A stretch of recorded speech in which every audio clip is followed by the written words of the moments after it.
Herzlich willkommen zu unserer dritten Veranstaltung im Rahmen von Wissenschaft leben. Wir haben uns heute ein Thema rausgesucht, das vielleicht in der Corona-Zeit besonders aufgeschlagen ist, nämlich die Frage danach, wie Wissenschaft überhaupt in der Gesellschaft ankommt und dort wahrgenommen wird und nach welchen Kriterien es tatsächlich in der Wahrnehmung und in der Umsetzung in der Gesellschaft sich am Ende auch manifestiert.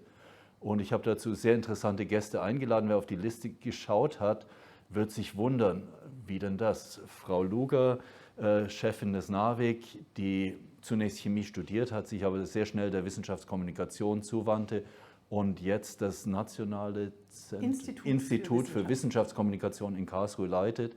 Und von daher, wir hätten das vielleicht auch gemeinsam und nur zu zweit machen können. Aber ich wollte den Spannungsbogen aufziehen und habe gedacht, okay, Moment, Wissenschaftskommunikation direkt. Wer kommuniziert denn schon lange in die Gesellschaft? Das ist auf der einen Seite natürlich die Politik und wir haben es geschafft, einen Wissenschaftler zu gewinnen, der nebenbei auch Politiker ist oder umgekehrt. Albrecht Schütte. Herr Schütte ist im Landtag in Baden-Württemberg in Stuttgart und ist von der Ausbildung her theoretischer Physiker. Und wir haben einen dritten Gast, kein Naturwissenschaftler, sondern ein Geisteswissenschaftler, ein Theologe. Marius Fletchinger war viele Jahre Studentenpfarrer in Mannheim, ist jetzt im Abschluss seiner Doktorarbeit in Fundamentaltheologie und auf dem Weg, seine eigene Gemeinde in Karlsruhe zu bekommen. Und was ist jetzt der Bogen? Der Bogen ist relativ klar. Wir haben Experten in Kommunikation mit der Gesellschaft, die von der tiefen Wahrheit bis hin zur Interpretation von tagesaktuellen Fakten kommen. Und ich möchte in dem Spannungsfeld einfach mal die Diskussion führen, um zu sehen, was können wir voneinander lernen, wo kriegen wir Warnungen aus der Politik, wo kriegen wir Warnungen aus der Theologie, die helfen, vielleicht nicht in die Fallen zu tappen, in denen eine Kommunikationsachse dort zum Teil stecken könnte. Und ich würde Sie bitten, Frau Luger, vielleicht können Sie anfangen und Ihren Blick auf Wissenschaftskommunikation, Kommunikation generell in diesem Spannungsfeld uns mal mitzuteilen, dass wir dann in die Diskussion kommen. Ja, ich kann auf jeden Fall erstmal herzlichen Dank für diese Einladung und ich freue mich jetzt auch wirklich auf eine spannende Diskussion in der Runde, weil die Themen treiben uns auch schon immer um. Was ist Wissenschaft? Ich hatte es auch schon mal so genannt, wird Wissenschaft langsam zu einer Art neuer Religion. Was passiert denn da eigentlich? Nicht, dass wir die Religion ersetzen könnten oder die Wissenschaft, aber ich glaube, da tut sich eine Menge und genauso spielt Wissenschaft natürlich heute eine zunehmend starke Rolle auch in der Politik. Und insofern spielt Wissenschaftskommunikation eigentlich in vielen Bereichen eine fundamentale Rolle. Und es hat sich sehr viel verändert in der Wissenschaftskommunikation. Wir hatten, glaube ich, nicht nur glaube ich, sondern das kann man mit Fug und Recht sagen, noch nie so viele Möglichkeiten, wie wir sie heute haben für die Kommunikation.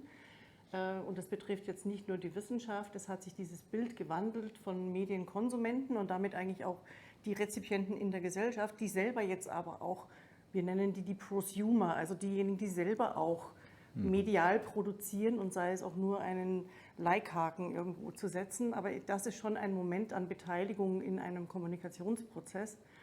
Aber abgesehen von diesen sozialen Medien gibt es natürlich auch sonst einfach viele, viele neue Möglichkeiten, wie WissenschaftlerInnen auch selbst sich damit engagieren können. Damit sage ich auch schon, dass eben eine neue Akteursgruppe ganz stark mit dazugekommen ist. Neben den Journalisten und den klassischen Kommunikatoren sind heute eben die WissenschaftlerInnen eine zunehmend wichtige, relevante Akteursgruppe in der Kommunikation. Und ich denke auch gerade deswegen, weil, wenn wir die Kohorte an Wissenschaftlern anteilig in der Gesellschaft betrachten, so wird diese immer größer. Also Wissenschaft prägt unsere Gesellschaft in verschiedensten Ebenen und je mehr darüber auch offen diskutieren können und sei es auch im privaten Kreis mit Tante und Onkel und mit Freunden, dann ist das schon sehr gewinnbringend. Und ich würde sagen, weiter will ich jetzt noch gar nicht ausholen, weil wir werden sicherlich noch mehr diskutieren. Danke. Herr Schütte. Wie sieht es aus Ihrer Sicht da aus? Also zunächst mal hat ja Politik mit Wissenschaft auf zwei Ebenen zu tun. Das eine ist, jetzt sieht man in der Corona-Krise, die Wissenschaftler sagen etwas, die Politiker machen was daraus. Und schon da ist die Kommunikation schwierig, weil eine wissenschaftliche Aussage nicht so exakt ist, wie man sich das in der Politik wünscht. Also wir würden uns ja wünschen, dass die Aussage ist, der Test funktioniert zu 100% und dann können Sie darauf aufbauen. Und so funktioniert halt Wissenschaft nicht. Und das Zweite ist, dass wir ja als Politik dafür zuständig sind, die Wissenschaft zu finanzieren, zu einem ganz wesentlichen Teil. Und da haben wir, glaube ich, dasselbe Problem, was die Wissenschaft selber auch hat. Wie kommuniziert man denn den Sinn, den Wert der Wissenschaft und was die machen? Und da haben wir in der Politik dann sicher in Bezug auf diese Wissenschaftspolitik einen erheblichen Nachholbedarf, weil es viel leichter ist, was zu Sport zu kommunizieren oder was zu Verkehr zu kommunizieren. Da kann sich jeder was darunter vorstellen, da kann jeder mitsprechen, da diskutiert jeder mit. Das ist bei Wissenschaft anders. Und natürlich kommuniziert Politik selber. Politik per se ist bekannt und die Marken der Parteien sind vielleicht nicht immer beliebt, also sind relativ bekannt in der Öffentlichkeit und die großen Streitthemen, sage ich mal, sind auch bekannt, aber für den einzelnen Abgeordneten sieht es natürlich ganz anders aus. Und es ist auch so, dass Politiker per se nicht unbedingt die Kommunikationsprofis sind, sondern dass es natürlich Agenturen gibt, die ganz erheblich darüber entscheiden, wie dann Politik und gewisse Dinge tatsächlich in der Gesellschaft wahrgenommen werden. Herr Fletsching, würden Sie denken, dass die Religionen auch Agenturen brauchen, die Wahrnehmung der Gesellschaft verändern? Manche würden umgekehrt sagen, dass wir zu viele Agenturen und Berater haben in unseren Verwaltungen, dass wir insgesamt auch zu viele Administration machen und zu wenig das, was unser eigentliches Kerngeschäft ist. Und das würde uns vielleicht auch Stichwort Anerkennung, Authentizität weiterhelfen. Ne? Also wir haben vorhin schon mal im Vorgespräch ein bisschen davon gesprochen, dass es auch ein gewisses Renommee braucht von jemandem, der kommunizieren möchte, um überhaupt wahrgenommen oder ernst genommen zu werden. Und das ist natürlich eine der offenen Flanken, die wir im Moment als Religion oder sagen wir als christliche Kirchen in unserer Gesellschaft haben. Wenn es jetzt um Wissenskommunikation geht, worüber wir heute sprechen, dann wäre meine erste Frage oder mein zentrales Statement, was wollen wir denn eigentlich vermitteln? Und was ist unsere Strategie dabei? Und ich würde sagen, im Kern geht es nachher nicht darum, einzelne Fakten an den Mann zu bringen. Also das ist ja ganz unterhaltsam, das Paarungsverhalten von Koalabären oder sowas oder jetzt auf Pandemie bezogen, wie sich Viren reproduzieren und was der entsprechende R-Wert ist oder so.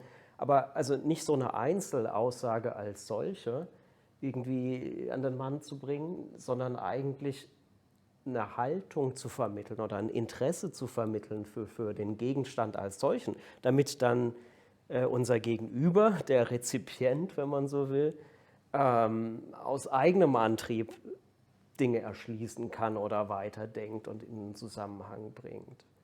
Ja. Also nochmal ganz kurz gesagt, wir tun als Kirche oft so, als wollten wir, dass die Leute irgendwas auswendig lernen und dann Glauben wissen.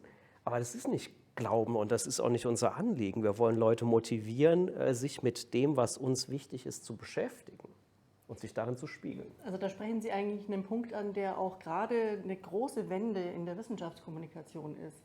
Also lange Zeit galt es so, wir müssen nur die Information vermitteln, dann werden die Menschen schon irgendwie wissen, wie die Dinge funktionieren und ganz kluge Entscheidungen treffen. Und da hat sich gezeigt, dass diese Denkart eines Defizitmodells, ich stopfe Wissen rein und dann kommt irgendwie automatisch die gute Gesellschaft zutage, das hat nicht funktioniert und das wird auch weiterhin nicht funktionieren. Und wir müssen deutlich mehr erstens mal die Prozesse der Wissenschaft kommunizieren, wirklich die Türen öffnen, Sichtbarkeit zeigen, WissenschaftlerInnen als authentische Personen auch wirklich leibhaftig sehen lassen und ein bisschen von der Denkart weg. Also ich selber, Sie hatten es ja gesagt, ich bin Chemikerin.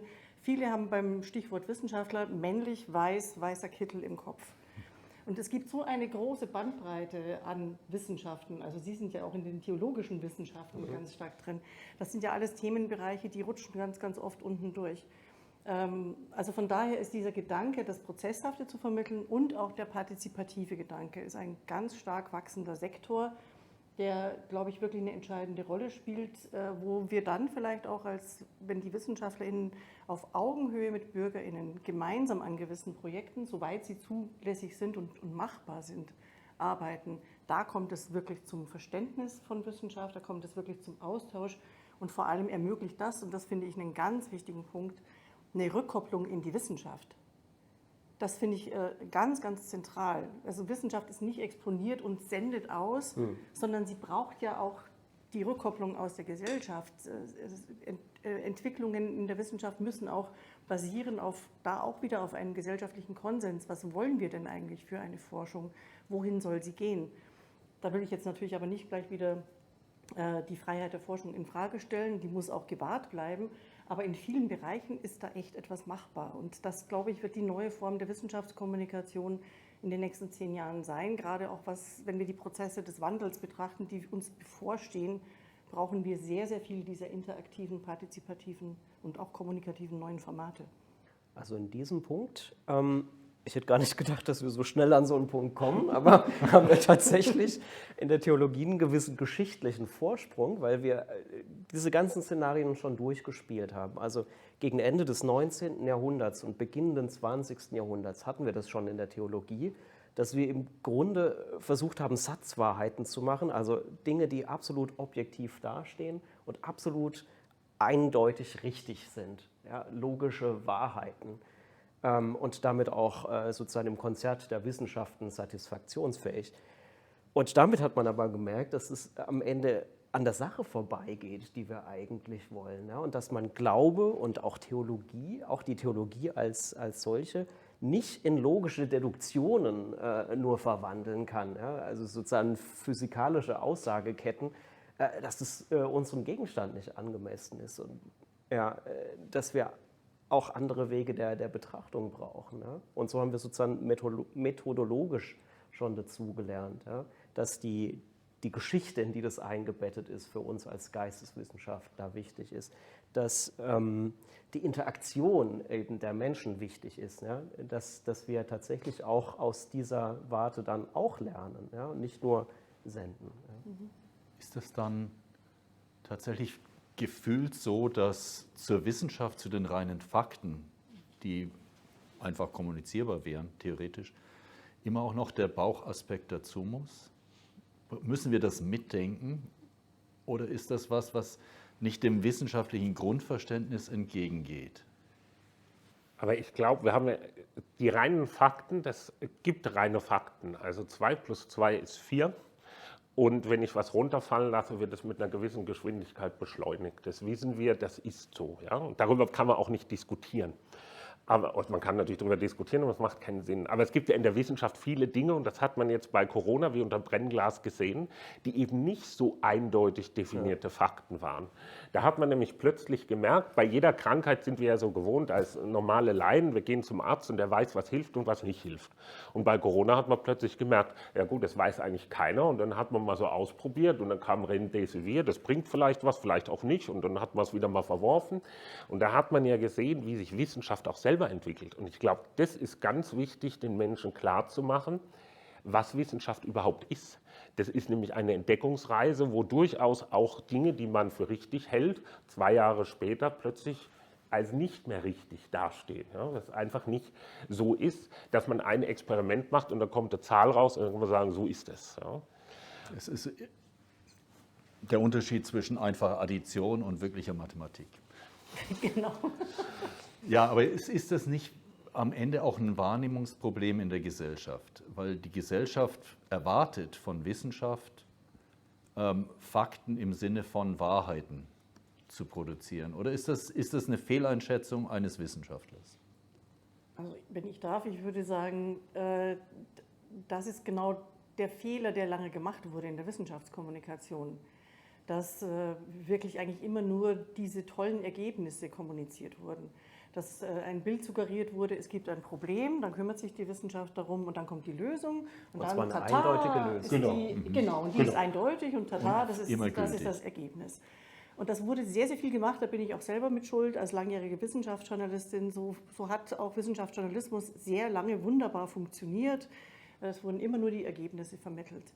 Und jetzt kommt man mal so drauf, vielleicht ist es ganz klug, eben diese Prozesse zu vermitteln. Und da bin ich sozusagen von der Kommunikationssicht aus dem Coronavirus, man darf dem nicht dankbar sein, aber für das hat es viel gebracht, weil wirklich alle, genauso wie früher beim Fußball, auch heute noch beim Fußball, richtig live miterlebt haben, was denn da passiert. Und jeder wurde plötzlich auch zu einem Corona-Experten, hat sich eine Meinung gebildet. Es kam zu Diskussionen in allen Ebenen, also allen Teilen der Gesellschaft.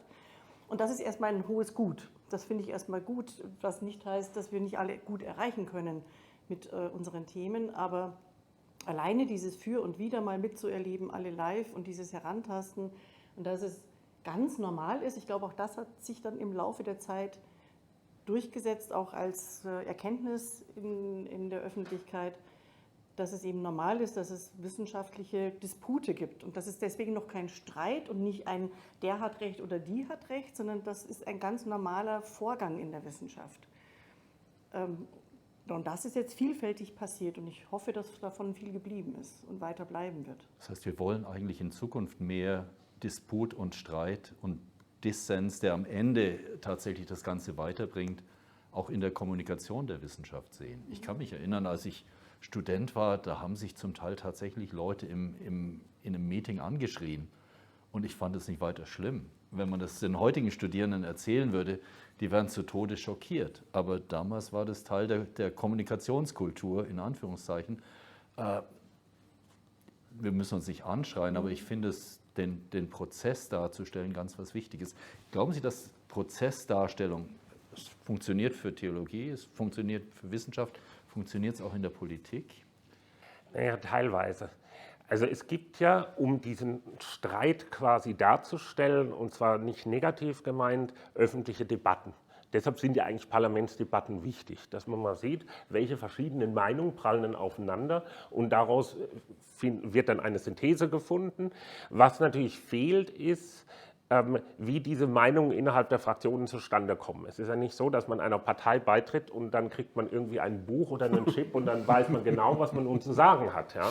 Sondern er wird natürlich nicht öffentlich in der Fraktionssitzung und dann in dem Fall einer Koalition mit dem Koalitionspartner ganz erheblich gerungen, aus ganz verschiedenen Gründen.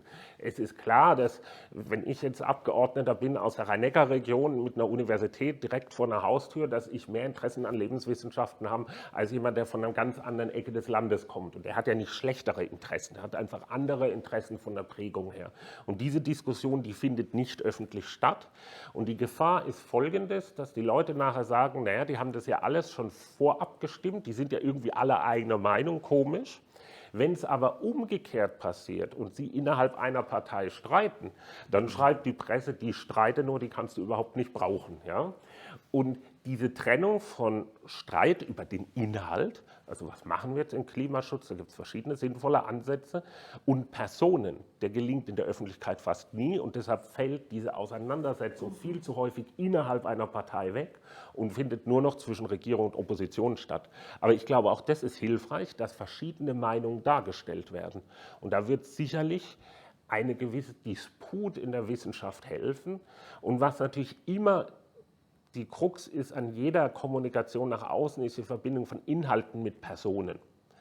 Also in ganz vielen Dingen, früher war das Blüm und Dregger und wie sie hießen in der CDU, oder Stoltenberg, die eine ganz klare Meinung hatten, die miteinander als Personen sichtbar mit einer Meinung hinten dran diskutiert haben.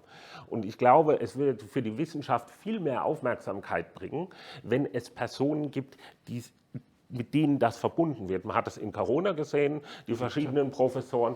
Man hat es aber auch gesehen, wenn Sie sich anschauen, Stephen Hawking. Ich glaube, wenn man einfach Physikfakten veröffentlicht hätte, das hätte nie jemand auch nur annähernd so interessiert, wie das Buch von jemandem, der im Rollstuhl sitzt und der sein ganzes Leben schwerst hat, einfach zum Überleben und Leben arbeiten müssen und der dann noch sowas publiziert hat. Das heißt, der interne Disput, man kann nicht an die Öffentlichkeit bringen oder nicht in der Breite, weil das würde die Gesellschaft wahrscheinlich zu stark belasten. Aber er muss stattfinden. Und es muss auch bewusst sein, dass er stattfindet. Wie ist es in der christlichen Kirche? Da ist ja eigentlich Meinungsvielfalt eher was so am Rande natürlich bei den Laien aufläuft, aber sich nicht richtig durchsetzt. Das sagen Sie. Das sage ich. Das ist der Eindruck, den man von außen hat. Jetzt muss ich Ihre Frage beantworten und im Kopf behalten, was ich eigentlich sagen wollte. Das mache ich mal zuerst. Ich glaube, Sie haben es angesprochen, Frau Lugger, was jetzt in dieser ganzen Corona-Pandemie deutlich wurde, ist eigentlich, dass wir oft ein schräges Bild von Wissenschaft haben. Also, dass die ein möglichst eindeutiges Resultat präsentieren soll. Am besten noch jetzt in dieser Pandemiesituation verbunden damit, sag mir, was ich tun soll. Ja? Und die flehentliche Antwort von einem Drosten und anderen, die gesagt haben, ich kann das nur aus meiner Disziplin heraus beantworten, und auch vielleicht da nicht immer mit zureichender Sicherheit. Und welche Schlüsse man daraus zieht, ist nochmal eine andere Frage. Also ich würde mir als erstes wünschen, dass wir Wissenschaft nicht als reinen Eindeutigkeitsgenerator betrachten, sondern immer auch sagen, das ist mein Ergebnis oder mein Standpunkt und der ist beschränkt und der ist vorläufig. So. Und darüber müssen wir diskutieren und dann weiterschauen. Ja? Und diese Situation haben wir in der Theologie auch. Da gibt es auch sehr beschränkte Standpunkte, die sehr vorläufig sind. Und es ist ein Teil unseres Problems, dass wir immer so tun oder auch zum Beispiel jetzt, ich bin ja katholisch, von römischer Seite her gerne so tun, als wären manche Dinge aus der Ewigkeit auf uns gekommen und völlig unveränderlich. Dabei verändert sich auch unser Bewertungsrahmen permanent. Ja? Und wir betreiben nicht mehr die Theologie, die Thomas von Aquin im 12. Jahrhundert gemacht hat. Die war nicht falsch, die war auch in vielem vielleicht cleverer als das, was wir heute sagen. Aber es antwortet nicht auf die Fragen, die wir heute haben. Jetzt sind wir der Meinungsvielfalt ein bisschen ausgewichen. Also ich behaupte, dass es sehr viel Meinungsvielfalt gibt in der Kirche und im theologischen Diskurs. Die findet nicht immer so ihren Weg in die Öffentlichkeit. Speziell jetzt in meiner katholischen Kirche hört man ja vor allem die Bischöfe, die meistens die Linie der Tradition des Amtes vertreten, also die Eindeutigkeit suggerieren. Und die anderen Stimmen hört man weniger. Aber also wir haben jetzt auch auf unsere Landschaft bezogen, zum Beispiel einen Kardinal Müller oder Wölki oder einen Bischof Voderholzer, die ganz andere Ansichten vertreten, wenn man die nebeneinander legt, als zum Beispiel ein Bischof Betzing oder andere. Also wir sind da, dass wir sagen, intern geht es mal hin und her und drunter und drüber und dann muss man eigentlich, wenn man den Prozess kommuniziert, das Hin und Her, schon irgendwo mitnehmen, oder? Man kann es nicht ganz unter den Teppich kehren, ohne den Eindruck zu erwecken, es ist ja schon alles ausgeklungelt und wir haben es im Wissenschaftsbarometer in Fragen, die ich nachher noch ein bisschen eingehe, auch gesehen, naja, die sind abhängig von den Geldgebern, die streben nach Ruhm und Ehre und ich weiß nicht was. Um das wirklich, ja transparent ist vielleicht ein überstrapaziertes Wort, aber um es wirklich transparent im Prozess zu machen, müsste nicht noch mehr von dem Dissens auch klar rüberkommen. Also wenn ich darf, würde ich da ganz gerne eine andere Begrifflichkeit heranziehen. Und es geht auch nicht unbedingt um den Dissens zwischen unterschiedlichen WissenschaftlerInnen, sondern eigentlich auch jede Wissenschaftlerin, jeder Wissenschaftler selbst kennt auch die Unsicherheitsfaktoren. Und das ist die große Herausforderung, über diese Unsicherheiten auch zu kommunizieren und auch ganz offen zu legen. Damit können die Menschen schwer umgehen, zu sagen, das ist eben jetzt nur eine 86-prozentige Wahrscheinlichkeit. Also es gibt immer noch eine Möglichkeit, dass etwas anderes passieren kann und dass es nicht am Ende das vermeintlich richtige Ergebnis ist. Aber trotzdem kann man einen großen Sicherheitsfaktor vielleicht auch damit schon vermitteln. Das heißt, man kann auch sagen, wir leben jetzt in bestimmten Umfeldern, ist es so, dass man auch mit einer Unsicherheit von den genannten 86% durchaus schon über 5 bis 10 Jahre lebt und es bleibt dieser Faktentatbestand in dem Rahmen mit dieser Unsicherheit gesetzt.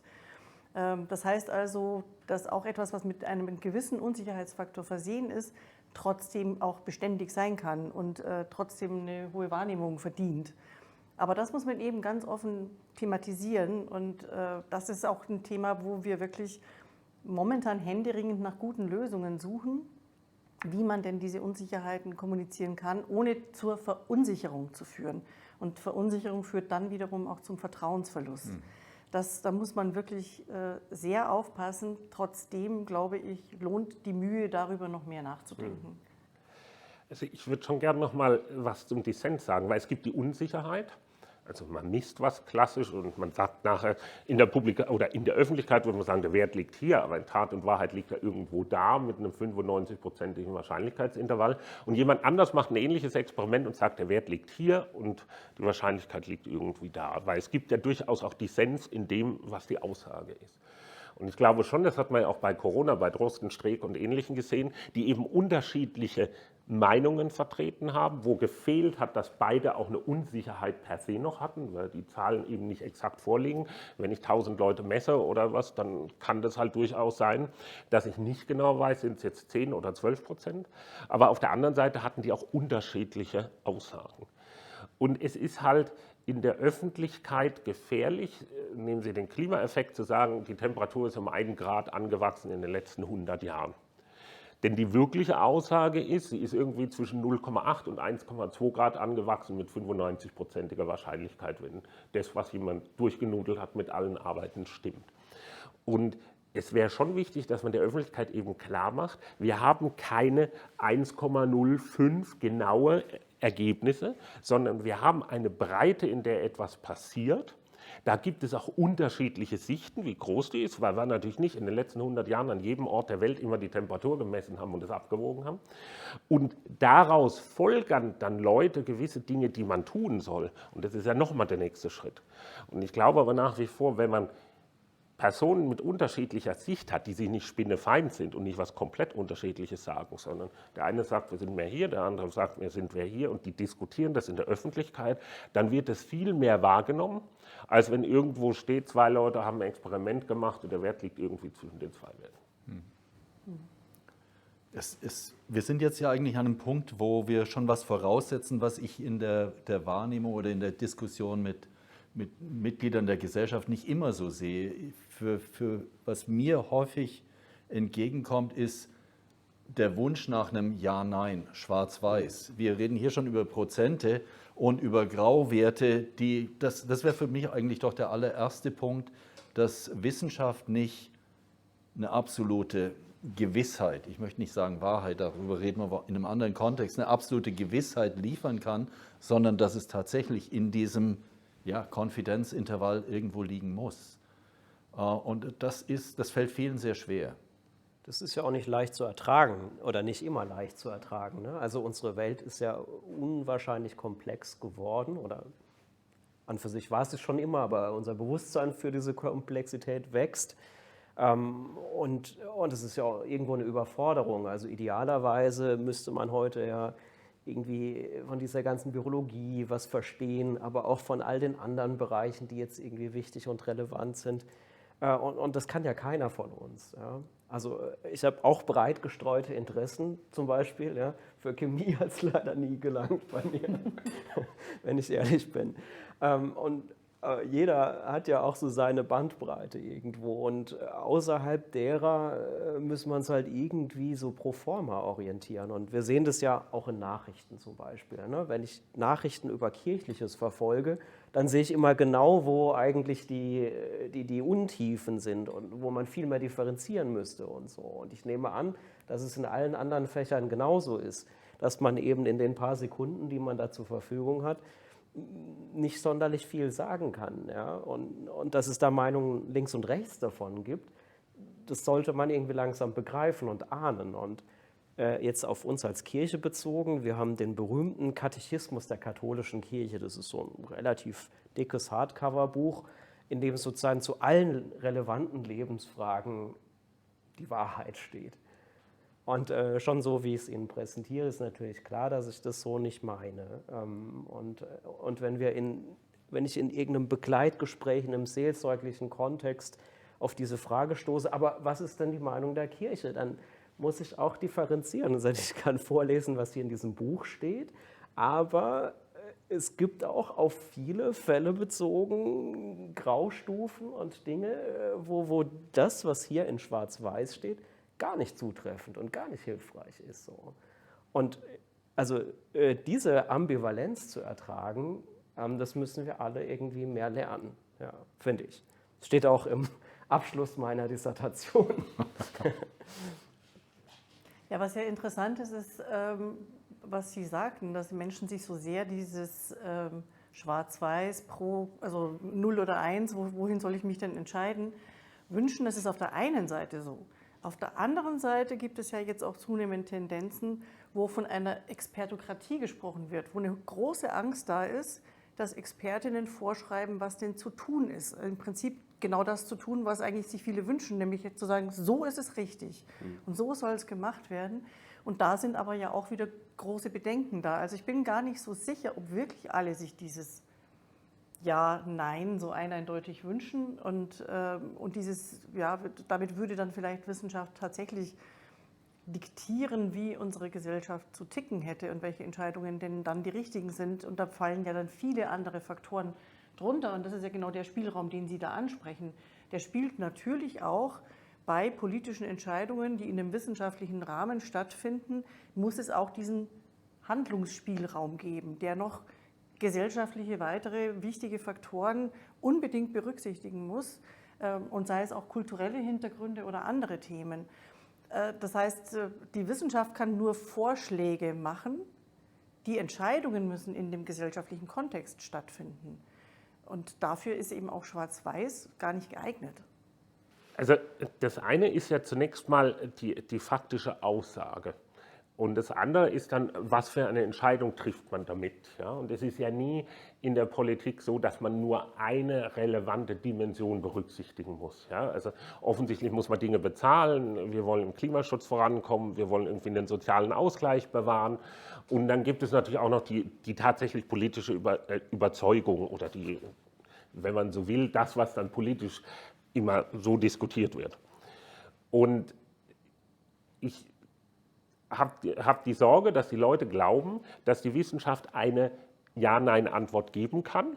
Und dann gibt es welche, die sagen, das ist ganz toll, so wie sie es sagt. Und wie wir ja jetzt sehen in Corona, gibt es andere Leute, die sagen, das ist alles völliger Quatsch. Ich habe da einen Artikel gelesen von einem Wissenschaftler, Professor Doktor sowieso, der hat gesagt, der Impfstoff, das funktioniert alles nicht. Ja?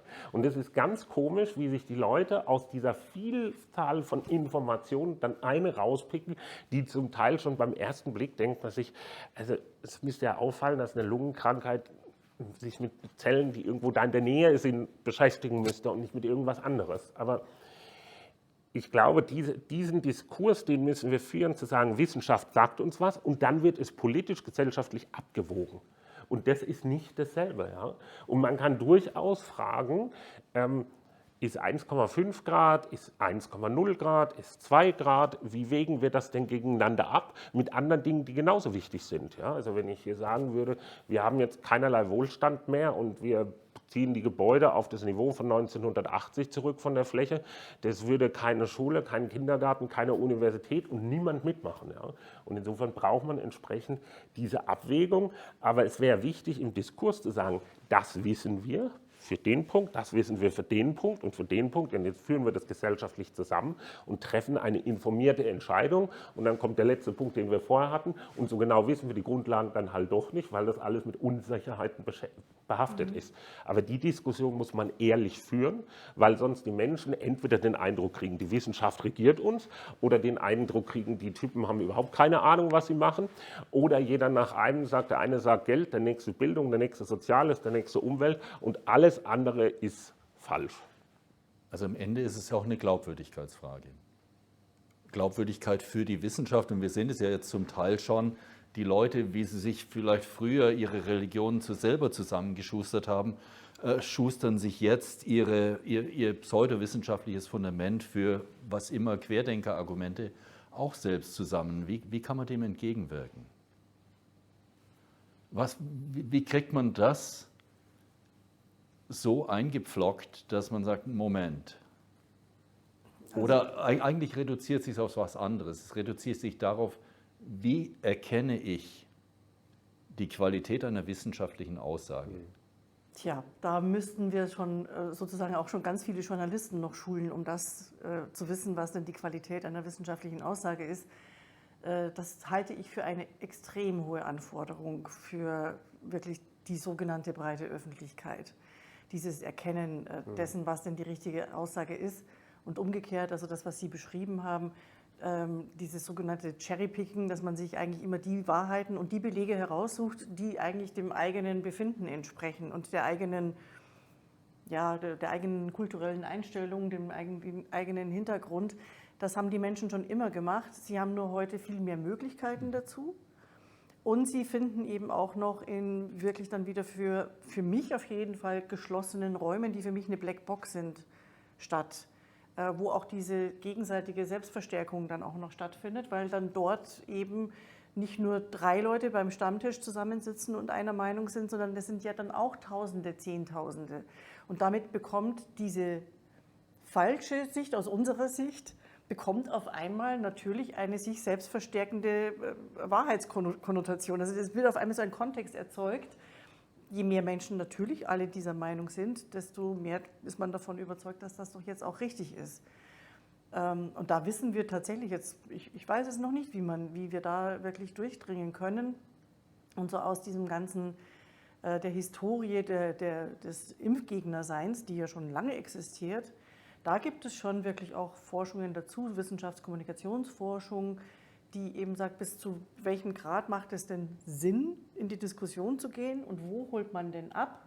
Und das heißt vor allem dann in dem Fall kommunikativ etwas verändern, nämlich nicht einfach die Fakten vermitteln und sagen, wenn du das nimmst, dann hast du die und die Wahrscheinlichkeit weniger, dass du das bekommst und so weiter und so fort, sondern wirklich hier sind auch Geschichten wichtig. Genauso wie umgekehrt bei den Impfgegnern diese Geschichten ganz arg zählen.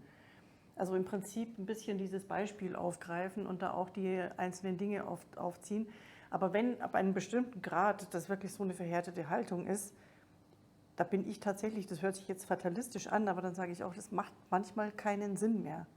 Also ich kümmere mich lieber um diejenigen, die in dieser Grauzone sind, zwischen ich vertraue der Wissenschaft voll und ganz oder ganz oder ich vertraue der Wissenschaft nicht. Und da gibt es eine große Kohorte dazwischen, die in so einem Graubereich ist. Das sind auch so 30-40% beständig über viele, viele Jahre. Um die sich zu kümmern, dass die nicht auch noch kippen in dieses andere Lager, das ist, glaube ich, der ganz wichtige Punkt. Woher glauben Sie denn, kommt dieses eine Lager überhaupt? Dieses Extremlager, Impfverweigerung, Fakten. Es ist ja eigentlich Faktenleugnen. Ist das anfangs ein Kommunikationsproblem oder ist es eine grundsätzliche Einstellungsfrage, mit der die Leute schon an die Sache rangehen und man erreicht es über Kommunikation überhaupt nicht? Ich glaube tatsächlich, dass es eigentlich ein soziales Problem ist, dass diese ganze Geschichte wenig auf Ebene der Ratio spielt. Also manche Dinge sind ja wirklich so, dass man jetzt als normal denkender Mensch, was wir für uns reklamieren, sagen muss, das scheint ausgeschlossen. Also die Theorie von Echsenmenschen oder von irgendwelchen Tunnels zwischen New York und, ich weiß nicht, unserem Kontinent und so, das ist ja Hanebüchen irgendwo. Und trotzdem würden die Leute, die so eine Ansicht haben, ja nicht von sich sagen, dass sie irrational sind. Das würden das ja auch für sich in Anspruch nehmen. Also es gibt Faktoren, die sozusagen auf unsere Fragestellung schon Einwirkungen, die außerhalb von dieser Vernunftsebene liegen. Und ich meine, es sind soziale Themen. Also ja, ich würde mal vermuten, dass es irgendwo mit Vereinzelung oder mit einer prekären Situation von Menschen zu tun hat, die in ihrem Leben nicht mehr glücklich und nicht mehr zufrieden sind und auch Ventile brauchen oder Erklärungen brauchen, warum alles so schief läuft. Ja. Und eigentlich ist das, aus meiner Sicht jetzt, ich bin jetzt ja auch der Kirchenvertreter, eigentlich ist es ein seelsorgliches Problem, so, ne? Also dass man eigentlich sozusagen 1:1 irgendwie an der Hand jemand bräuchte, mit dem man mal über sowas reden kann, ne? und den eigenen Frust irgendwie abladen kann oder irgendwie bearbeiten und in einen Horizont setzen oder eine neue Hoffnungsperspektive entwickeln. Und das müsste man aber halt unwahrscheinlich flächendeckend machen, weil wenn es dann mal so weit ist, wie Sie beschreiben, ne, dass jemand entsprechend radikalisiert ist, würde ich sagen, dann ja, wie kommt man dann da noch ran? Ja? Und wer schafft es dann außerhalb von so einer Referenzblase? Ich bin mir aber nicht sicher, dass es wirklich ein soziales Problem ist, weil ich auch viele Leute kenne, die sozial sehr wohl etabliert sind, die Aussagen machen, wo ich mir denke, das kann nicht wahr sein, dass jemand sowas sagt und glaubt, ja, in Sachen Impfstoff. Aber es gibt Leute, die Meine Schwester ist auch in der Biologie, in der Forschung, die hat Kollegen, die sind Kreationisten. Und da denkt man sich, das kann eigentlich gar nicht wahr sein. Ja? Ich kann ja nicht dran glauben, dass Gott das alles hingesetzt hat und jetzt mache ich eine Forschung, als ob es irgendwie noch eine ganz andere Geschichte gibt. Aber da gibt es Leute und das sind nicht nur in dem Sinne die keine Bildung haben und wenig Geld oder so, sondern es gibt wohl etablierte Leute. Und ich glaube, irgendwann kommt der Punkt, den Sie mit Recht ansprechen. Wir müssen nicht alle Leute und alle Menschen überzeugen, sich jetzt rational an das Thema Impfen heranzumachen. Es gibt eine gewisse Quote, das kann man probieren, kann man mit allem machen, die sehen das einfach so und die haben da irgendwelche Verschwörungsgedanken oder Ähnliches. Ja, und die kriegt man auch leider nicht mit rechtzeitigem Hingehen oder irgendwas davon, dass sie von ihrer Meinung abweichen. Sondern wichtig ist doch, dass wir einen möglichst großen Bereich der Gesellschaft haben, der mit diesen Dingen rational umgeht. Und natürlich ist die Impfproblematik immer etwas. Ich meine, die Corona-Impfung ist extrem sicher im Verhältnis zu vielen anderen Impfungen, die wir über die Jahre und Jahrzehnte hatten. Ja. Aber natürlich gibt es irgendwann mal einen Fall, einen auf 3 Millionen oder sowas, wo sie dann entsprechend Nebenwirkungen haben. Logischerweise, wenn sie nicht geimpft werden, haben sie viel mehr Leute, die andere Nebenwirkungen haben. Aber diese Abwägung, die können viele Leute nicht machen, sondern die sagen, da ist doch dieser eine Fall und an dem einen Fall wird es hochgezogen, das ist ganz schlimm und all die anderen Fälle, die vermieden werden, spielen keine Rolle mehr. Und es ist ja irgendwo auch hart zu sagen, das machen sie in der Politik faktisch immer wieder, zu sagen, wir haben das jetzt abgewogen und wir nehmen natürlich auch Nachteile in Kauf. Also wenn man es ganz hart in der Politik sagt, wir investieren viel Geld, aber eigentlich müssten wir in 5 Minuten bei jedem einen Rettungswagen haben. Und da würden wir wahrscheinlich viel mehr Leben retten als mit vielen anderen Sachen. Es ist schlicht nur nicht finanzierbar, umsetzbar, es gibt das Personal nicht dafür und so weiter und so fort. Aber natürlich macht man diese Abwägung und das zu kommunizieren ist hart und ist bei der Impfung ja genau dasselbe. Irgendwo wird es auf der Welt ein Kind geben, was bei der Impfung Nebenwirkungen hat. Und dieses einzelne Schicksal ist als einzelnes Schicksal so schlimm, dass die Abwägung, die wir machen müssen, weil wir nun für die anderen Kinder auch Verantwortung tragen, die kann man nicht mehr kommunizieren. Und ich glaube, an der Stelle scheitert ganz viel an Kommunikation, weil es reine Emotionen sind. Ja. Und da müssen wir damit leben, dass es Leute gibt, die diesen Weg nicht mitgehen wollen und die sagen, das ist so schlimm, wir machen jetzt nichts mehr, wir machen jetzt die Augen zu vor allem anderen, aber diesen einen Fall wollen wir vermeiden. Frau Luger, wenn ich Sie richtig... Darf ich da nochmal einhaken? Klar. Weil ich fand das Beispiel ganz interessant mit dem Biologen oder der Biologin, die gleichzeitig Kreationismus vertritt. Das macht anschaulich, was ich eigentlich deutlich machen möchte. Es gibt außerhalb unserer rationalen Abläufe Dinge, die darauf einwirken und die unsere Suchbewegung dann auch konditionieren. Ja? Und in dem Fall das Anliegen, diese Wissenschaft auch mit einer gläubigen Überzeugung, dass Gott der Schöpfer ist, irgendwie zusammenbringen zu können. Ja? Und dann kommt man plötzlich auf solche Wege. Und in dem Fall hätte es schon geholfen oder würde es vielleicht auch weiterhin helfen, wenn man vermitteln könnte, hey, Naturwissenschaft und Glaube sind hier jetzt nicht die Antipoden, zwei unvereinbare Standpunkte, sondern es gibt schon auch Zugänge, auch jetzt aus unserer Geisteswissenschaft, die das plausibel machen. Ja? Und dann kann man sich diesen Stress ersparen, sozusagen. Ja? Aber in diese Vermittlung müsste man kommen. Und das ist dann vielleicht doch eine irgendwo soziale Frage, in dem Sinn, wie sind Bezüge, wo sprechen Menschen miteinander? Also dann eher eine Frage auch der jeweiligen Sozialisation. Also woher komme ich, in welche Kontexte habe ich grundsätzlich Vertrauen aufgebaut? Ich glaube, das spielt auch dann eine starke Rolle. Aber es wäre mir zu statisch, wenn das sozusagen nur ein Ding der Kindheit ist, ne? Was dann weiterwirkt. Ne? Ich bin laufend in meinem ganzen Leben, werde ich weiter sozialisiert. Das endet ja nicht. Also das ist ja ein laufender Prozess. Also eine Frage der Einbettung, ja. Ich glaube, ich hätte schon ein Problem mit jemand, der im Labor als Biologe arbeitet und gleichzeitig daran glaubt, dass alles vor, keine Ahnung, 9000 Jahren auf einmal auf die Welt kam. Auf der anderen Seite kann man ja auch sagen, solange seine Arbeit solide abliefert. Ja, wenn die Arbeit aber wirklich komplett im Gegensatz und im Widerspruch zu diesem Glauben steht, dann hätte ich Schwierigkeiten, entweder den Glauben oder die Arbeit ernst zu nehmen. Ja, aber also ich finde, wenn dieser Konflikt entsteht, wenn man nicht mehr sicher sein kann, dass sozusagen die wissenschaftliche Arbeit nach den Standards erfolgt, die sie ansetzen, dann ist es natürlich ein Problem. Ja. Wenn dieser Konflikt nicht auftritt, Ich glaube, in den Biowissenschaften ist es schwierig, an Kreationismus zu glauben und gleichzeitig die Fakten der Evolution zu ignorieren. Ja, auf der anderen Seite glaube ich, dass wenn Sie sowas machen, dann nehmen Sie ja die Bibel und legen sie wörtlich aus. Ja? Und da haben nun irgendwelche Leute vor Jahrtausenden, die einen völlig anderen Hintergrund haben, versucht, etwas zu beschreiben, was man eigentlich mit Worten nicht beschreiben kann, was der Glaube ist. Ja? So, und jetzt geht jemand des 20., 21. Jahrhunderts hin und sagt, das steht da so. Ich sage es mal in meinen Worten, so jemand muss ja ein Stück weit schizophren sein. Ja? Also Sie können ja, wenn Sie so ein Buch von vor 1000 Jahren nehmen und versuchen, das wörtlich zu machen, das kann ja nicht funktionieren. Das sind ja Widersprüche drin in einer Menge. Das kann man ja nur aushalten, wenn man es irgendwie schafft, Aspekte der Wahrheit im richtigen Moment wieder auszublenden. Anders geht es ja nicht. Und insofern kann ich mir schon vorstellen, dass jemand sauber eine molekular-genetische Analyse macht und das alles versteht und sagt, aber begonnen hat es halt vor 7000 Jahren.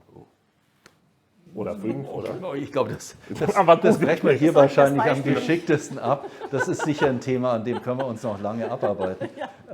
In die Wissenschaftskommunikation spielt es auch rein, aber es ist eigentlich nicht zentral. Frau Luca, ich wollte noch mal zurückkommen auf Ihr Statement, dass man eben die Fakten nicht blank präsentieren kann, sondern dass es in eine Geschichte eingebettet sein muss und dass manchmal einfach eine kleine Geschichte viel mehr bewirkt als die Statistik mit trockenen Fakten. Gehen wir dann nicht auf dieselbe Ebene wie andere, die Geschichten erzählen? Wie schaffen wir es beim Geschichtenerzählen trotzdem noch als Wissenschaftler ernst genommen zu werden? Na, vielleicht habe ich mich unklar ausgedrückt, mag sein. Also ich würde keinesfalls sagen, dass man immer Geschichten erzählen muss. Also nicht jede Wissenschaft und nicht jede Erkenntnis bietet sich an, als Geschichte erzählt zu werden.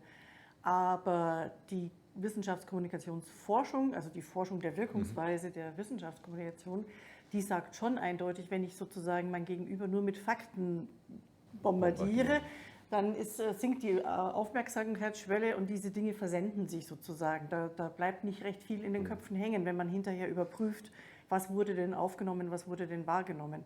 Ein ganz einfaches Ding, und das heißt nicht gleich Geschichten erzählen, ist einfach auch die Ich-Form einzuführen. Also Wissenschaftler sprechen ja sehr, sehr gerne maximal im Passiv. Es wurde gemacht, es wurde erforscht, was nicht alles wurde. Wenn man aber sagt, ich stehe da im Labor, ich sehe selber diese Ergebnisse tagtäglich, deswegen bin ich davon persönlich überzeugt, dass. Das ist noch keine Geschichte erzählt, sondern das ist einfach mal jemand, der greifbar ist, der nahbar ist, der mir authentisch erzählt, warum er oder sie denn für eine bestimmte Haltung dann auch steht. Und so dann Dinge zu vermitteln, ist jetzt nur ein Beispiel, wie es geht, aber das versuchen wir auch in unseren Seminaren bei uns, den WissenschaftlerInnen, zu vermitteln, sich zu trauen, mehr auch in Ich-Botschaften zu sprechen, mehr auch Dinge einzuordnen und zu bewerten und auch mal zu sagen, aus meiner Sicht, so wie ich das jetzt wahrnehme, den Prozess in dieser Forschung, den ich jetzt schon seit 5 Jahren begleite und ich kenne die Diskussionen, aus meiner Sicht lautet die Einschätzung wie folgt. Das gibt einfach dann eine Kontextualisierung und macht irgendwie die Wissenschaft ein bisschen greifbarer als dieses reine, weil eben genau wieder die Fakten, das sind halt auch wieder die Ergebnisse, die vermeintlichen Fakten. Und da ist es besser, etwas in den Rahmen zu setzen. Wenn ich da so mal anhaken würde, ich stelle jetzt meine Dissertation fertig und jetzt in Geisteswissenschaften, für die Naturwissenschaften kenne ich mich gar nicht aus jetzt in dem Bereich. Aber was bei uns Wissenschaftskommunikation ist, ist auch die Kommunikation dessen, wie elaboriert wir selbst sind. So, ne? Also das fängt ja schon auf diesem Sprachlevel an. Und mir widerstrebt das ein bisschen. Ich möchte eigentlich gerne jetzt für meine Arbeit, dass das jemand auch liest oder irgendwie einigermaßen gerne liest. Ne? Und das ist ja schon ein Vorzeichenwechsel. Damit klingt meine Arbeit vielleicht gar nicht so intelligent wie die von anderen auf den ersten Blick. Ja? Aber vielleicht kommt auch ein bisschen mehr an. Aber das braucht sozusagen ein bisschen Mut oder jetzt für die Geisteswissenschaften gesprochen, ein bisschen Umdenken in dieser Kultur. Was will ich denn eigentlich kommunizieren? Also ist es meine Klugheit oder mein Inhalt sozusagen? Ja? Und das verändert den Text. Ja, das finde ich sehr schön, dass Sie das sagen, weil es gibt auch Studien, die zeigen, dass wirklich innerhalb der Wissenschaften, auch gerade in den jeweiligen Fachbereichen, die Fachsprache nimmt immer mehr zu, und generell leider auch diese verwissenschaftlichte Sprache in dem, was kommuniziert wird. Und das, was irgendwie laienverständlich ist, das geht wirklich immer weiter zurück. Und ich denke auch mal, wenn ich schon so viele Fachbegriffe brauche, um meine Wissenschaft irgendwie zu beschreiben, dann muss ich die ja erstmal einführen. Dann muss ich irgendwie sagen, unter dem Begriff wird verstanden das. Und wenn ich dann zusätzlich das auch noch mit Fremdwörtern überfrachte, um zu zeigen, dass, ach, wie klug ich bin, da verliere ich dann wirklich die Hälfte meiner Leserschaft. Allerdings ist das natürlich ein dickes Brett zu bohren, eine wirklich wissenschaftliche Arbeit dann auch verständlich sozusagen an die jeweiligen Fachbetreuer. Da ist jetzt wirklich das Thema Verkaufen höchstwahrscheinlich ein richtiges, dass die diese Buchstabensuppe dann auch schlucken und sagen, das ist für uns jetzt auch noch wissenschaftlich genug. Da ist man bestimmt ganz schön herausgefordert. Also Chapeau, wenn Sie das versuchen. Ich versuche es, ob es gelingt. Ja. Ich kann mich erinnern, ich bin mal mit einem Theologen nach Mainz gefahren für ein Fernsehinterview und ich war erstaunt, weil er hat gesagt, ich nutze immer dieselbe Sprache, egal mit wem ich kommuniziere. Und für mich war völlig klar, wenn ich mit jemand auf der Straße kommuniziere, dann gehe ich in ein ganz anderes Abstraktionsniveau, als wenn ich mit meinen Kollegen spreche. Ist das was wir noch trainieren müssten, das Shiften, oder können wir irgendwie die Gesellschaft tatsächlich trainieren, auch die Top-Sachen zu verstehen? Würde ich nicht tun. Ich würde eigentlich gerne sehen, dass wir unsere Sprache anpassen, dass wir es schaffen, dass wir fluide, flexibel werden, auf unser Gegenüber so einzugehen, dass das, was wir kommunizieren möchten, dort auch entsprechend ankommt. Und das sehe ich ein bisschen als große Herausforderung bei mir selbst, aber auch bei meinen Kollegen. Man fühlt sich am wohlsten, wie Sie es auch sagen, wenn man so spricht, dass klar rüberkommt, alles toll. Aber damit erreicht man eben nur ein sehr, sehr kleines Publikum. Und wenn es um Wissenschaftskommunikation geht, dann muss man nicht selber toll sein, sondern muss klar sein, dass die Dinge, die man erzählen möchte, auch gut rüberkommen. Ansonsten verstehen es die Leute nicht. Ja, Entschuldigung. Ja, in meinem modellhaften Fall jetzt, also ich bin Priester und jetzt in dem Fall auch mit einer wissenschaftlichen Arbeit betraut. Ich muss jeden Sonntag irgendwie predigen und habe da sozusagen genau diese Aufgabe, Wissen zu kommunizieren, das ich an den Mann, an die Frau bringen möchte. Und da muss ich das die ganze Zeit üben. Und da kriege ich das auch sehr deutlich gespiegelt, wenn es zu abstrakt ist oder zu trocken ist, ne? Weil ich sehe, dass die Leute einnicken. Und das ist sozusagen eine harte Überprüfung meiner Sprache. Ne? Da wäre jetzt halt ein bisschen die Frage, wo ist das Format dafür? Aber vielleicht sind die Sachen, die Sie bei Bertalanffy machen, dafür schon eine sehr gute Richtung. Ja? Also mit Schülern zum Beispiel darüber ins Gespräch zu kommen. Also was Sie gesagt haben, ist natürlich, das ist eine Basisvoraussetzung für gute Wissenschaftskommunikation, dass man die Sprache, auch die Themenauswahl, vielleicht sogar das Medium an die Zielgruppe anpasst und auswählt. Genau über diese Faktoren muss ich vor jedweder kommunikativen Situation ganz konkret nachdenken.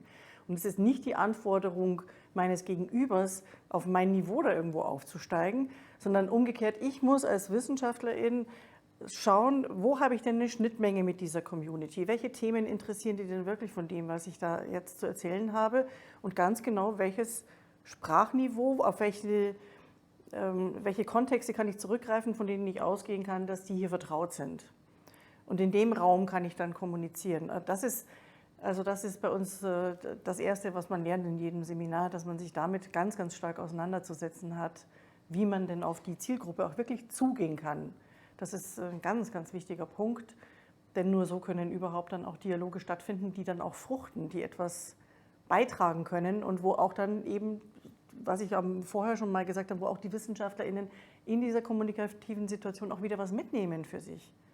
Ich war nur erstaunt, dass es offenbar in den Naturwissenschaften definitiv so ist, aber dass es in der Theologie, in der Gesellschaft vielleicht eine andere Art von Aufnahme der Sprache gibt, trainiert über die Jahrtausende, die es Theologen heute erlaubt, relativ unmoduliert da reinzugehen. Zumindest war das die Aussage des Kollegen. Mhm.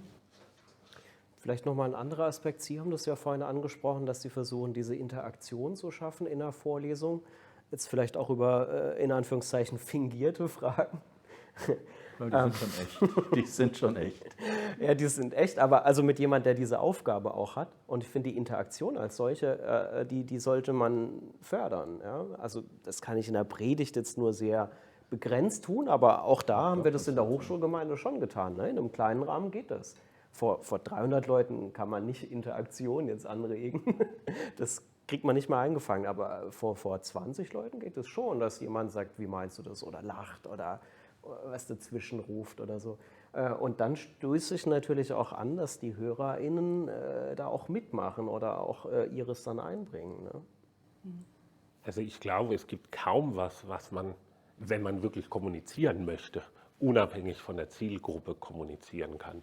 Also wenn Sie in eine Studentengemeinde gehen, dann müssen Sie auch anders predigen, als wenn Sie in eine Nicht-Studentengemeinde gehen. Ja? Oder wenn Sie einen Fachvortrag zu dem Thema halten mit lauter Kollegen, dann ist es auch anders, als wenn Sie jetzt vor einer Gemeinde auftreten. Und in den Naturwissenschaften ist es heute ja offensichtlich. Es gibt niemand, der in die Tiefe auch nur annähernd, auch nur einen Teil der Naturwissenschaften verstehen kann.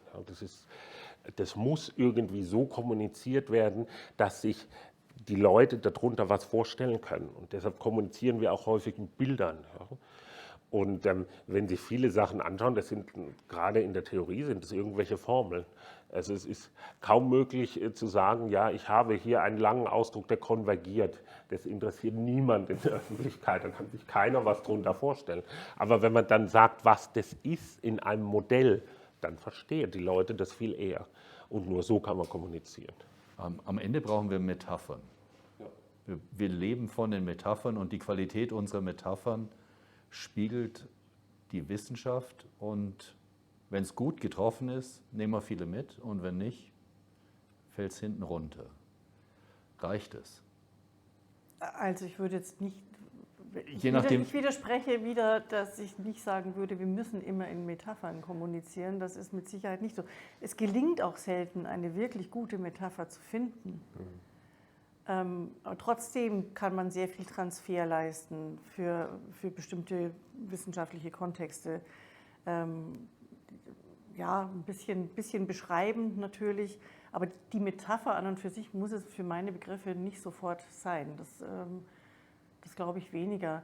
Aber dieses einfach zu überlegen, wie kann ich es denn einfacher erklären, wie kann ich denn mein Thema so weit herunterbrechen, dass ich mich als Wissenschaftlerin noch wohl dabei fühle, dass ich noch sage, ja, da kriege ich jetzt auch noch keine Kollegenschelte, aber ich bin hart an dieser Schmerzgrenze. Ich glaube, an diese Schmerzgrenze muss man sich richtig heranwagen, sein Thema so weit zu vereinfachen, dass es doch inhaltlich noch richtig ist und trotzdem es gelingt, das in wenigen Sätzen irgendwie zu sagen. Und wer im Übrigen, das zeigen auch Studien, wer das trainiert, der profitiert auch im interdisziplinären Kontext, also auch im innerwissenschaftlichen Bereich trägt das extrem dazu bei, weil man glaubt ja nicht, wie viele Begrifflichkeiten in unterschiedlichen Disziplinen komplett anders interpretiert werden.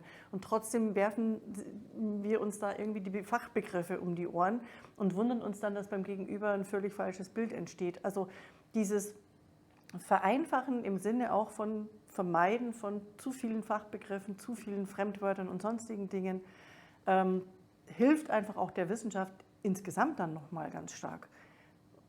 Also im Prinzip sind wir dabei, Kommunikation nicht nur in Kommunikation in die Gesellschaft, sondern im Ganzen anzuschauen. Und alles, was uns in der Kommunikation mit der Gesellschaft hilft, stärkt eigentlich Interdisziplinarität, weil wir auch mit den Kollegen aus der Physik oder aus den Religionswissenschaften anders kommunizieren können, als wenn wir uns auf unsere Fachterminologie einfach zurückziehen und im Schneckenhaus oder Elfenbeinturm bleiben. Mhm. Und ich meine, ich bin schon fast im Abschluss, darauf kommt es, glaube ich, am Ende an, dass wir uns als Wissenschaftler, zumindest die kommunizieren wollen, klar machen, dass es nicht darum geht, zu zeigen, wie toll wir sind, sondern uns aufs Publikum einstellen, in Anführungszeichen, und uns die Message, die wir erzählen möchten, so publikumsnah wie möglich zurechtlegen, ohne die Inhalte wirklich zu verfälschen.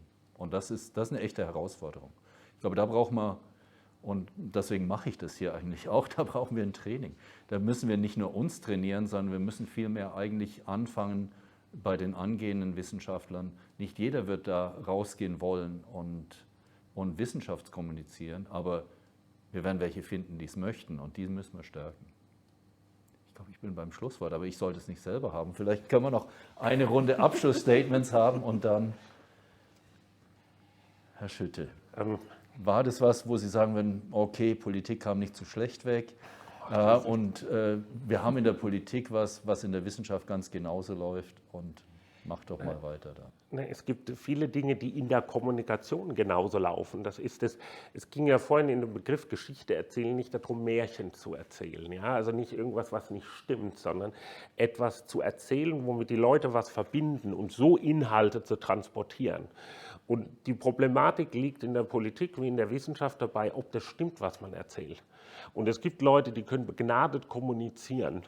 Und das, was Sie sagen, ist halt leider falsch. Ja? Und die Kombination, dass Sie jemanden haben, der das inhaltlich durchdringt, der das vereinfachen kann und dann das mit einer schönen Geschichte erzählt. Und da gibt es ja Beispiele. Es gibt irgend so ein schönes Buch über die Entdeckung der Doppelhelix oder so.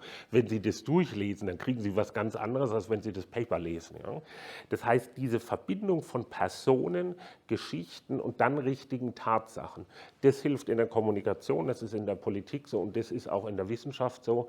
Und das halte ich auch für ganz wichtig, dass es deutlich zunimmt, weil die Wissenschaft die Grundlage für die Zukunft legt. Und wenn das keinen interessiert, weil es keiner versteht, dann haben wir ein Problem, die Zukunft tatsächlich irgendwie dann zu erleben oder zu gestalten. Frau Luger. Was mir vorher durch den Kopf ging, als sie dann noch gesagt hat, die Wissenschaftler müssen eben mit der Gesellschaft kommunizieren, da wollte ich noch einmal aufbrechen und sagen, Wissenschaft ist ein wesentlicher Teil unserer Gesellschaft. Das heißt, alles, was da kommuniziert wird, findet auch in dem gesellschaftlichen Kontext immer statt. Das ist immer ein Bestandteil, insofern sind auch diese innerwissenschaftlichen Diskurse auch sozusagen Teil der Gesellschaft, was da stattfindet. Und ich kann nur auffordern oder ermuntern dazu, dass WissenschaftlerInnen sich zumindest mit dem Thema Wissenschaftskommunikation befassen, dass sie wissen, wie könnte es denn funktionieren, was kann ich mir denn da grundsätzlich aneignen, und vor allem finde ich auch sehr wichtig zu wissen, welche Fehler könnte ich denn machen. Denn es kann auch jemand, der vielleicht vermeintlich ein Nischenthema hat, irgendwann plötzlich erwischen, dass dieses Nischenthema nach oben gespült wird und man dann sich vor einer Kamera wiederfindet, so wie ich das jetzt gerade tue. Und da ist es schon gut, sich vorher mal Gedanken gemacht zu haben und zumindest auch verstanden zu haben, wie funktioniert diese Kommunikation ganz grundsätzlich und wie kann ich Fehler vermeiden, damit ich mich da auch von vornherein wohler fühle. Das wäre so mein Plädoyer, dass ich WissenschaftlerInnen generell gerne bitte, sich zumindest mal mit den Basics der Wissenschaftskommunikation zu befassen. Wenn wir von Wissenschaftskommunikation sprechen, dann würde ich sagen, gibt es zwei relevante Fragen, die schon mein eigenes Denken weiterbringen, aber dann auch die Kommunikation. Was will ich eigentlich sagen? Und warum will ich das sagen? Warum ist das relevant? Warum ist das bedeutsam? Und wenn ich diese zwei Fragen beantworten kann, ist die Chance einigermaßen groß, auch was Plausibles zu präsentieren, was irgendwie jemand interessiert und dann auch sozusagen den Impuls gibt, sich mit diesem oder verwandten Themen oder ganz grundsätzlich mit diesen spannenden Fragen auseinanderzusetzen. Und dann, meine ich, ist die Kommunikation gelungen. Gut. Ich bedanke mich ganz herzlich. Die Zeit ist schon wieder um. Ich fand die Kommunikation hier auch gelungen. Ich fand den Diskurs sehr gelungen. Ich bin nicht auf meine Slides zurückgegangen, haben wir alles nicht gebraucht. Und das ist für mich immer das beste Zeichen, wenn sich die Diskussion selbst so bewegt. Wir hätten auch in ganz andere Themen tauchen können. Wir waren nahe dran, haben es aber dann doch abgebogen. Ich bedanke mich ganz herzlich. Mir hat es total Spaß gemacht. Ich bin sicher, es wird auch gut rüberkommen. Und ich würde mich freuen, wenn ich Sie in dem einen oder anderen Kontext auch zur Stimulation von Wissenschaftskommunikation bei unseren jungen Leuten wieder engagieren könnte. Das wäre mir eine ganz wichtige Sache. Und ich glaube, da ziehen wir alle an einem Strang. Und das hat mir heute besonders gefallen, das zu sehen. Vielen Dank und ja, bis zum nächsten Mal. Vielen Dank. Sehr gerne.